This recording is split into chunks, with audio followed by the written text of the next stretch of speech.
y sus componentes.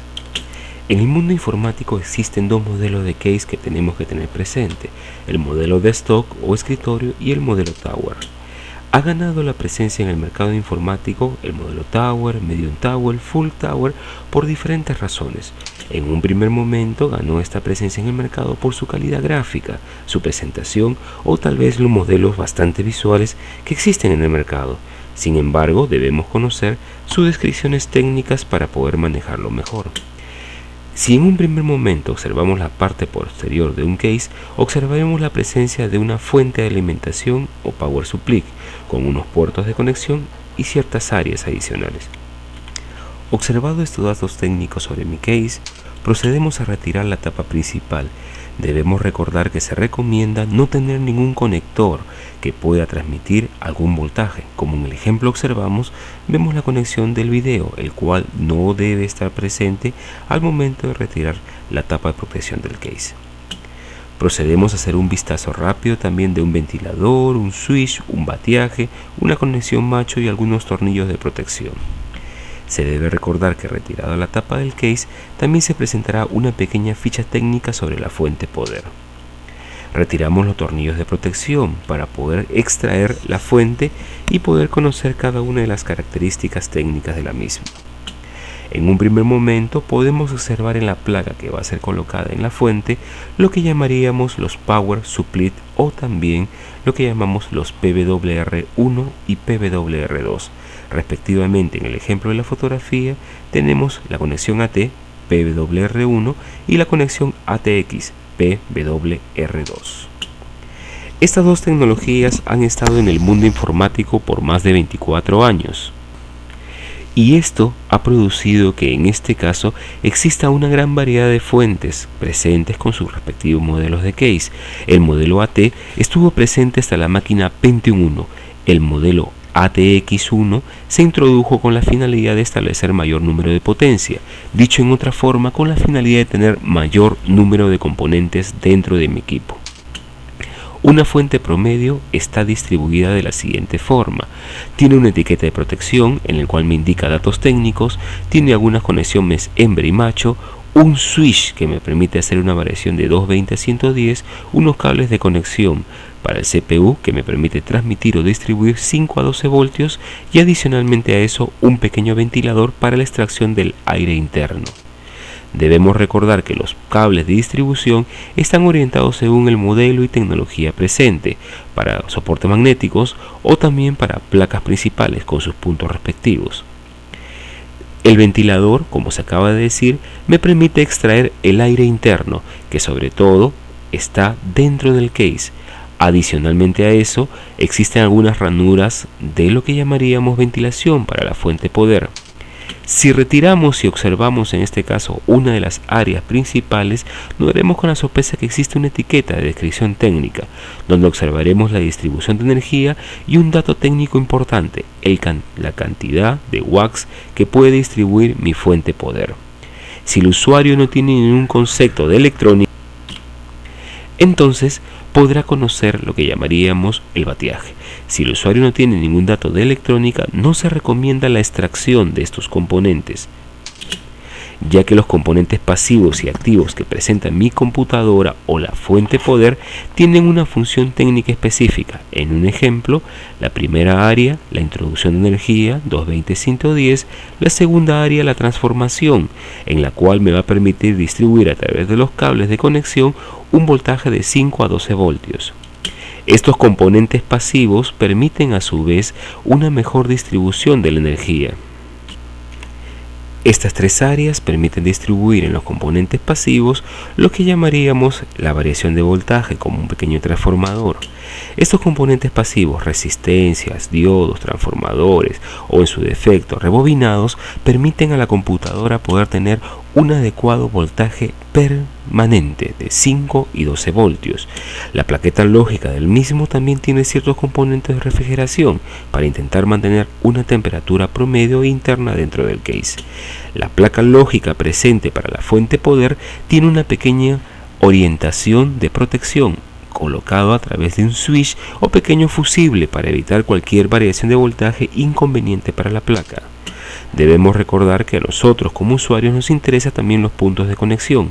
En el ejemplo gráfico que observamos, el Molex y los conectores para soportes de almacenamiento. Considera en forma adicional que lo que llamaríamos el área de distribución también es importante en el case, ya que en ella va a ser colocada la placa principal, los soportes de almacenamiento y ciertas áreas para coolers o ventiladores. Es importante que nuestro case tenga una refrigeración interna adecuada para que no tenga ningún problema al momento de colocar la placa y ésta empiece a hacer su funcionamiento técnico.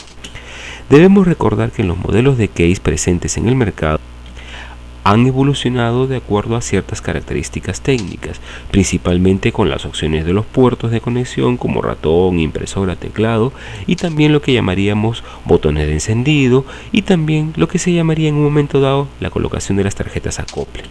Considere el hecho de que los modelos de case son determinantes según a un modelo de placa, teniendo actualmente la característica de tener un modelo de case y un modelo de placa determinante, para que de esta forma el usuario también en forma interna pueda hacer la conexión a los soportes de almacenamiento o ventiladores o alimentación de energía para la placa principal. Estos tipos de conexiones están orientados en 3 modelos o 4 como máximo. En un primer momento encontramos el modelo para la alimentación de lo que llamaríamos los discos duros y lectoras, o también la alimentación de lo que llamaríamos la disquetera. Esta presentación de modelos ha permitido estandarizar desde las primeras presentaciones de equipos de cómputo un nivel de alimentación para mis equipos y componentes. Debemos recordar que la alimentación Molex para lo que llamaríamos el disco duro y la lectora también me permite la conexión plus de ciertos componentes para poder dar una mejor distribución interna. Un ejemplo es la conexión P9 para la alimentación de fuente, otro ejemplo es la alimentación SCSI o la alimentación de un ventilador, como se observa en este momento en el gráfico. Sin embargo, el P8, P9, el P1 y el P9 de conexión para las fuentes modernas ha permitido también establecer 3 tecnologías. La primera de ellas, conocida como tecnología AT, y permite sobre todo un nivel de potencia que se estableció hasta los modelos Pentium 1. Esta tecnología AT tiene 2 características que son saltantes, 2 tipos de conectores, P8 y P9, y adiciona lo que llamaríamos su regla de conexión, negro con negro interno. A partir de ahí apareció un modelo adicional que se ha conocido como ATX. El modelo ATX estuvo orientado en un primer momento a lo que llamaríamos potencia, y a partir de ahí se estableció un segundo modelo conocido como ATX2. Esta tuvo una variación en 2 sentidos. El ATX tradicional solamente utilizaba el Molex de 20 puntos. El ATX2 utilizó el Molex de 4 puntos adicionales. Entonces, como una pequeña descripción técnica, te recuerdo que el ATX2 utiliza 24 puntos de conexión, con la única finalidad de tener mayor potencia. Debemos ubicar en la placa cada una de las posiciones en las cuales van estos conectores, para poder también tener una adecuada conexión de los mismos. Recuerda que el nivel de conexión del modelo ATX1 y ATX2 es el conocido como la pestaña indicadora, con lo cual no existe ningún error a la hora de realizar la conexión. Un error en esta área solamente tendrá como resultado el quemado de la placa principal. En el ejemplo que estamos viendo ahora, estamos observando en fotografía el modelo ATE X1 y después también en paralelo lo que llamaríamos la combinación de los 2 modelos, cuya única finalidad es distribuir un voltaje de 5 a 12 voltios a la placa principal. Este encendido de computadora, como se observa en el gráfico, lo vas a encontrar en 2 pequeños switches que permiten, sobre todo en el modelo AT, tener un encendido para la máquina. El encendido de la máquina se realiza con 2 sectores.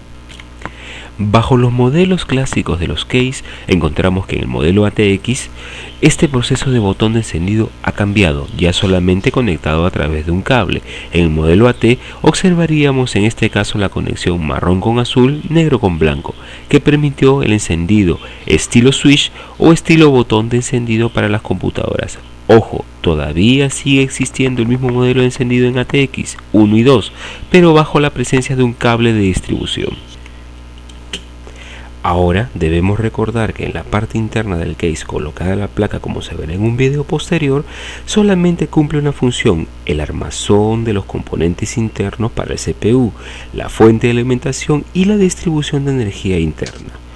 Una característica también adicional, poco probablemente considerada o tomada en cuenta, es la cantidad de tornillos o elementos de soporte que tiene mi case. Debemos recordar que estos deben ser considerados para que podamos tener una adecuada distribución de los componentes internos.